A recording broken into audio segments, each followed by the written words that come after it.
اور اگر آپ کے اندر یہ حوصلہ نہیں تو پھر سارے معاملات پریشانی کا شکار ہو جائیں گے۔ یہ تو آج کا مضمون تھا۔ ہمیں نا لوگ مشورہ دیتے ہیں، کہتے ہیں پیر صاحب درویشوں کو سیاست کی بات نہیں کرنی چاہیے، دیتے ہیں نا مشورہ لوگ؟ جی تھوڑا تھوڑا بول دیں، تھوڑا تھوڑا دیتے ہیں نا۔ اگرچہ ہم ان کی بات نہیں مانتے، اس لیے کہ اقبال نے کہا تھا جدا ہو دین سیاست سے تو رہ جاتی ہے چنگیزی، جدا ہو دین سیاست سے تو، اور پہلا فکرہ یہ ہے کہ جلال بادشاہی ہو یا جمہوری تماشا ہو، جدا ہو دین سیاست سے تو رہ جاتی ہے۔ اس نے کہا جب سیاست اور دین علیحدہ علیحدہ ہوتے ہیں تو چنگیز خان اور ہلاکو خان پیدا ہوتے ہیں۔ سیاست جب تک مسجد کے اندر رہتی ہے تب تک پاک صاف رہتی ہے، وہ گندی ہوتی تب ہے جب مسجد سے نکل جاتی ہے۔ حضرت علی کے زمانے تک مسجد میں رہی، پاک صاف رہی، یزید باہر لے گیا تو گندی ہو گئی، حضرت عمر بن عبدالعزیز دوبارہ مسجد میں لے آئے تو پھر پاک ہو گئی۔ لیکن پھر بھی ایک ساتھی نے مجھے کہا تو اس کی بات میں، سب کی باتیں نہیں مانتا، اس کی بات میری سمجھ میں آئی۔ وہ کہنے لگا جی اصل بات یہ ہے کہ سیاسی تبصرے تجزیے ہم اخباروں میں ٹی وی پہ جا کے بیٹھے، جا کے بڑی مہربانی میری طرف دیکھیں، وہ ہم سنتے رہتے ہیں تو ہمارا دل کرتا ہے مسجد میں صرف ہم رسول اللہ کا پیار ہی سنیں۔ تو میں نے کہا یار تیری بات دل کو لگتی ہے، یہ بات صحیح ہے، چلو یہ نیت اچھی ہے، یہ تیرا نظریہ ٹھیک ہے، مان گئے ہم۔ میں چلا گیا دکاندار کے پاس اور میں نے اس کو جا کے کہا کہ گاڑی کا انجن کھولو، اس طرح کرو، اس طرح۔ اس نے کہا مولانا آپ جا کے نا گھر تو فقہ کی کتاب کھولیں، اس لیے کہ گاڑی کے انجن کے بارے میں آپ کو معلومات، یہاں اگر آپ نے یہ کام کرنا ہے تو اس کو پڑھیں، کسی استاد کے پاس ورک شاپ پہ آئیں، آپ کے ہاتھوں کو، منہ کو، چہرے کو مٹی لگے، دھواں لگے، گریس لگے، پھر آپ کو پتہ چلے گا انجن کیسے کھلتا ہے۔ صحیح کہہ رہا ہوں؟ نہیں صحیح کہہ رہا؟ دھواں گلنا تو یہاں کر چڑی جائے، صحیح کہہ رہا ہوں جی؟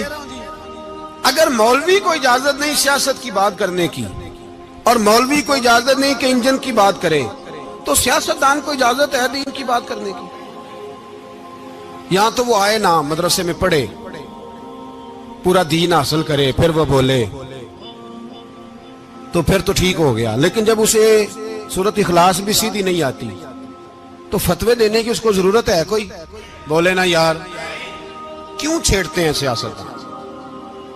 ہم نا پچھلے جمعے جلوس نکالنا چاہ رہے تھے ختم نبوت کی ترمیم کے حوالے سے، حکومت وقت نے کہا کہ ہم واپس لیتے ہیں، تو میرے بہت سارے دوستوں نے کہا جی نکالنا چاہیے، انہوں نے کیا کیوں؟ میں نے کہا یار لوگوں کو بھی پریشان نہیں کرنا چاہتے، ہماری اپنی سڑکیں ہیں، کسی کو بس ٹھیک ہے، انہوں نے واپس لے لی تو بات ختم ہو گئی، ہم مان گئے، تسلیم کر لیا۔ اتنا ہمارا مطالبہ ہے کہ اس آدمی کو ضرور سزا دو جس نے یہ ترمیم کی ہے، لیکن ہم نہیں کرتے، کوئی نہیں نکلے، نہیں نہ نکلے بولے۔